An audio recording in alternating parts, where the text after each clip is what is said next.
여러분 안녕하십니까. 8월 2일 화요일인데요. 오늘 또 조광 ILI라든가 모아데이터, 무상증자 500% 하는 이런 종목들이 상장이 이제 임박한 이런 상황이죠.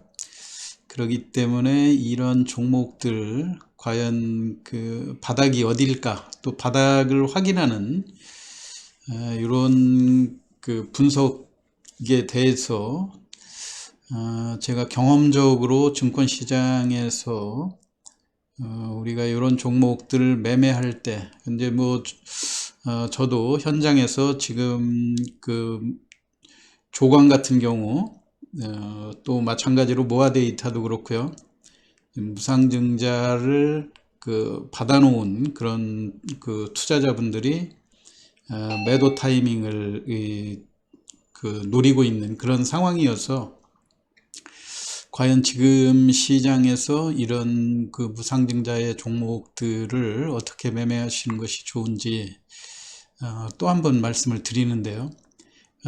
일단은 내일 지나면 또 조광 ILI, 조광이 공매도가 또 가능한 그런 타임이 되고요. 모아데이터는 8월 10일이니까 아직 한 8일 정도 남아있는 8월 8일이 공매도가 되는 그런 날이죠.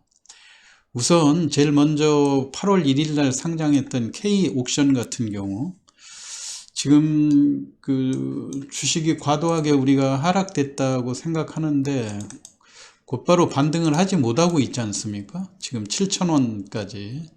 제가 심리적으로 K옥션 같은 경우 7,000원 정도에서 6,500원 이 정도가 바닥일 거다, 그런 말씀을 드렸는데 차트로 보면 다소 과도하게 많이 하락이 됐죠. 근데 이렇게 하락하게 되는 이유가, 우리가 무상증자 종목이 과거에는 무작정 호재로 인식이 돼 가지고 보통 이 종목이 가지고 있던 평균가에서 무상증자의 그 비율에 따라서 대략 한 지금 100%를 한다든가 200%를 한다든가 하게 되면은 보통 평균가의 40~50% 정도의 프리미엄은 형성되는 그런 상황이었지 않습니까?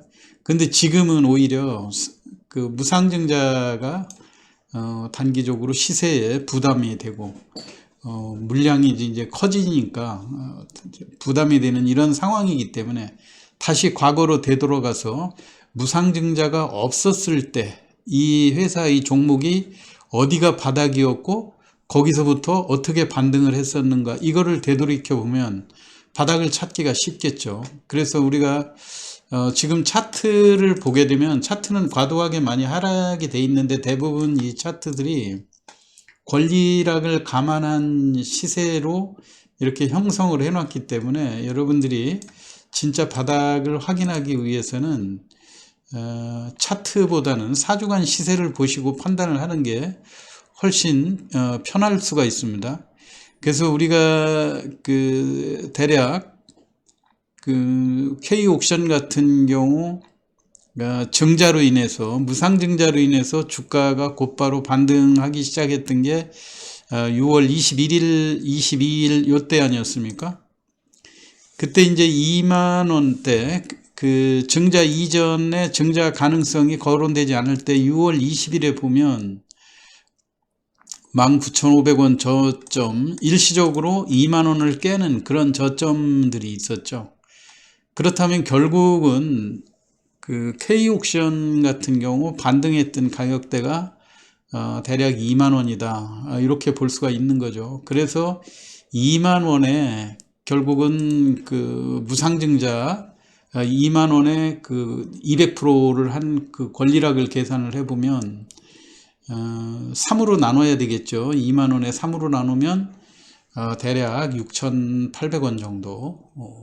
지금 현재 7,000원으로 계산하면 3을 곱해보면 2만 1,000원이라는 게 나오는 거죠. 그렇기 때문에 대략 7,000원 선에서 바닥권이 형성되고 있다. 그렇지만 여기서 쉽게 반등하지 못하는 것이 지금 전체 시황도 상당히 중요한 상황 아닙니까? 전체 시황이 약 20포인트 정도 하락을 해서 2,400대에 와 있는데요. 우리가 지금까지 미국 시장에서도 주가가 계속해서 급락을 하다가 지금 최근에 아주 바닥권에서 2300을 위협하는 상황에서 근 한 10일 이상 주가가 떨어질 듯 하면서 계속 올라온 게 150포인트 정도 올라오지 않았습니까? 그렇기 때문에 지금 흔히 약세 시장의 그 베어마켓 랠리다 이런 상황을 이야기를 하는데요. 미국 시장도 그렇고 우리 시장도 그렇고 어느 정도 지수에서 조정받을 수 있는 그런 분위기가 왔다. 그리고 더군다나 지금 시황 전체 시장이 그렇게 좋지 않은 그런 이유가요. 2300에서 2450원 박스권대에 움직이는 그런 상황도 되지만 오늘 각종 신문에 나왔듯이 지금 쌍둥이 적자라는 말, 재정수지하고 기타 경상수지에서 똑같이 적자를 보이고 있는 이런 상황이고, 3고도 물가도 올라가고 금리도 올라가고 또 환율도 이렇게 올라가는 이 3고 악재, 이게 심지어는 1998년도 97년 때 IMF 직전에 오고 20몇 년 만에 처음으로 오는 경제적인 불황을 예고하는 경우다. 이렇게 되는데 지수 자체가 올라가면서 강하게 간다고 하는 것이 조금 이상한 상황이죠. 그리고 국제적인 긴장 관계도 러시아 우크라이나 전쟁 이외에도 미중 관계가 심상치 않게 전개되고 있지 않습니까? 최근에는 또 낸시 펠로시 이 하원 의장이 아시아권 국가들을 방문한, 거기에 특히 중국이 상당히 그 예의주시하고 있는 것이 대만 방문에 대해서 긴장 관계가 고조되고 있는 이런 상황 아닙니까? 그렇기 때문에 지금 홍콩의 증시도 2.7% 정도 545포인트 정도 하락이 돼 있고요. 일본도 1.5 정도 하락이 돼 있고, 이렇게 전체적인 그 세계 증시가 동반해서 약세를 보이고 할 때는 우리 시장만의 문제는 아니기 때문에 그래도 어느 정도는 좀 안도를 할 수 있는 그런 측면들은 있죠. 다만 이제 원달러 환율이 1300선에서 쉽게 조정을 보이지 못하고 계속해서 강세를 유지하고 있다고 하는 점이 조금 불안 요인으로 작용이 될 수 있고요.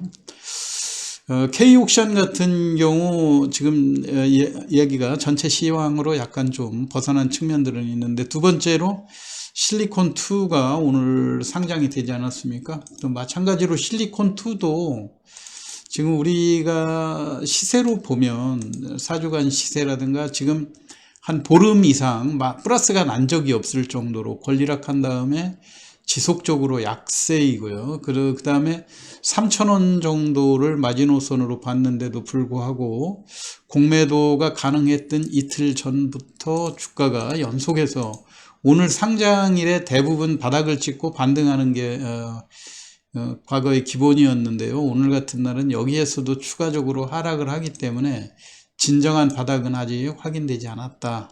다만 이제 바닥권에서 거래량이 증가하고 있는 거는 뭔가 그 바닥권을 확인하는 듯한 그런 모습들은 보이고 있죠. 여기서 기습적으로 언제 그랬냐는 듯이 매물을 소화하고 상승할 수 있는 그런 모습들은 보이죠. 근데 지금 현재 마찬가지로 조금 전에 제가 K옥션을 분석했던 것과 마찬가지로 우리가 냉정하게 실리콘2가 무상증자를 감안해서 3,000원이면 싸지 않냐, 지금 이렇게 10일 연속으로 하락을 했는데 도대체 바닥이 어디냐 이렇게 이야기하기 전에 과연 그 무상증자를 하기 전에 이 실리콘2의 가격은 어디에 있었는가. 이거 마찬가지로 6월 20일 전후 6월 21일 날 무상증자를 발표하니까 바로 갭상승하면서 상한가로 가고 15,000원, 6,000원대 가지 않았었습니까? 그렇게 볼 때 이게 무상증자에 대한 프리미엄을 전혀 없는 과거의 바닥으로 본다 했을 때는 실리콘2 같은 경우는 12,000원대, 13,000원대가 바닥이다 이렇게 볼 수 있는 거 아닙니까? 그러면은 13,000원에 여러분이 가격을 6으로 나눠보면 쉽게 그 가격이 예상 가격이 나올 수 있다, 이런 얘기죠.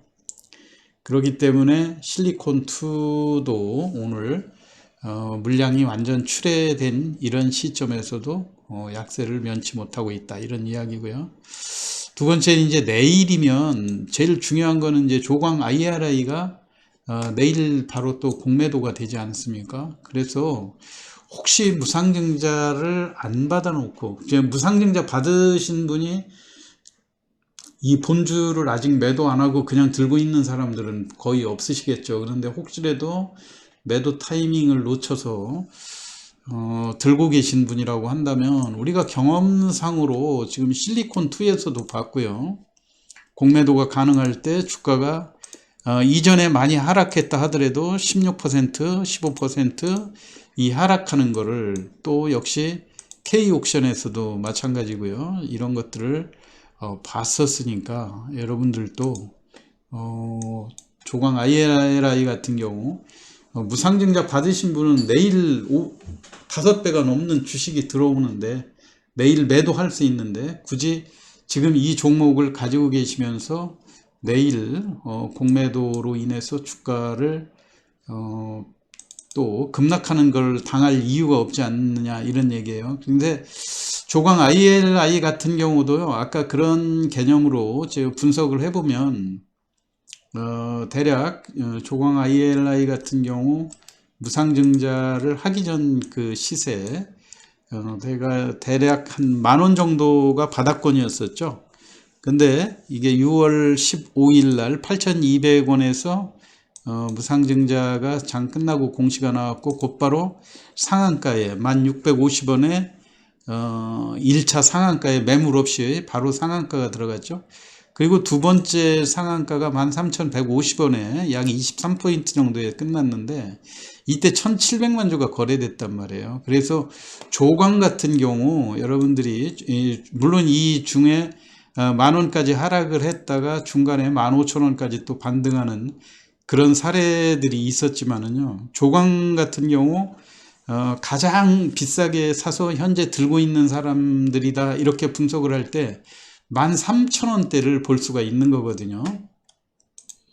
그래서 이제 제가 지난번엔 시황에서 여러 차례 말씀드렸었지만은요, 조광 같은 경우 13,000원대가 평균가였고, 이때 1,000주를 매수했다 할 경우는 1,300만 원 정도를 투자하신 거 아닙니까? 근데 이제 이 권리락 후에 조광이 3번 연속에 상한가를 기록하는 그런 상황을 보여줬죠. 지난 7월 14일부터 15, 18일까지. 근데 이때 당시에 상한가에 매물이 없이 바로 그렇게 상한가에 들어갔었기 때문에 대략 매도하게 되면 7월 19일 날 5,000원 정도에 매도하신 분들이 제일 많거든요. 그게 이제 2,200만 주가 거래될 때, 요때 상황이었기 때문에 결국은 보면 1,300만 원, 이거 13,000원에 1,000주 투자해서 1,300만 원을 투자하신 분이 권리락 후에 5,000원 정도의 매도를 했다 할 경우에 약 800만 원만 회수하면 손익분기점이 해소되는 그런 상황이죠. 그런데 이미 1,000주는 매도해서 회수를 했고요. 내일 5,000주가 공매도로 가능하다, 이렇게 했을 경우에 대략 2,000원 정도에만 매도를 해도 1,000만 원 정도이기 때문에 투자금에 이 지금 시장이 좋지 않은 상황에서 손실 안 보고 대략 한 뭐 수수료라든가 이런 거 제하고도 약 한 200만 원 정도 챙길 수 있는 가격대가 2,000원대 아닙니까? 그런데 이 지금 무상증자 받으신 분들이 대략 어떠한 이익보다는 너무 무상증자 주식이 지금 수량이 너무 과다하게 많이 상장이 되고 하다 보니까 주가가 연일 약세를 보이고 하니까 일단 이익이 아니라 손실만 크게 줄이는 상황이면 매도를 하겠다, 이런 상황이어서 대략 조광 같은 경우 2,000원에서 1,800원 정도, 1,800원 선 선 정도가 내일 공매도 가격으로 형성이 되지 않을까 그렇게 생각이 됩니다. 그렇기 때문에 가지고 계신 분들도 굳이 지금 내일 지금 현재 가격에서 약 추가로 한 10% 가까운 그 하락이 예상이 되는데요. 이 종목을 굳이 그 바닥권이다 해서 들고 있을 필요는 없지 않겠느냐 하는 측면에서 조광 IRA 내일 매도 타이밍에 대해서 설명을 드렸습니다. 역시 마찬가지로 공매도가 지금 나오는 게 이제 모아 데이터 같은 경우도 8월 8일 날 되지 않습니까? 그런데 아직 8월 8일까지는 시간이 있기 때문에 이 모아 데이터 같은 경우 주가가 어느 정도 그 바닥권이라는 인식도 있고요. 이미 과도하게 많이 하락돼 있기 때문에 모아 데이터 같은 경우는 이미 우리가 그 권리락 가격을 감안을 해볼 때 4,000원 밑에면은 6424 24,000원이라는 그 증자하기 전 평균 가격이 24,000원이라는 가격이 나오지 않습니까? 그렇지만 이 모아 데이터 같은 경우도 우리가 권리부 시세일 때 28,000원까지 가서 여기서 권리락을 했었던 거를 감안을 해보면 다소 낙폭이 큰 그런 상황이긴 하죠.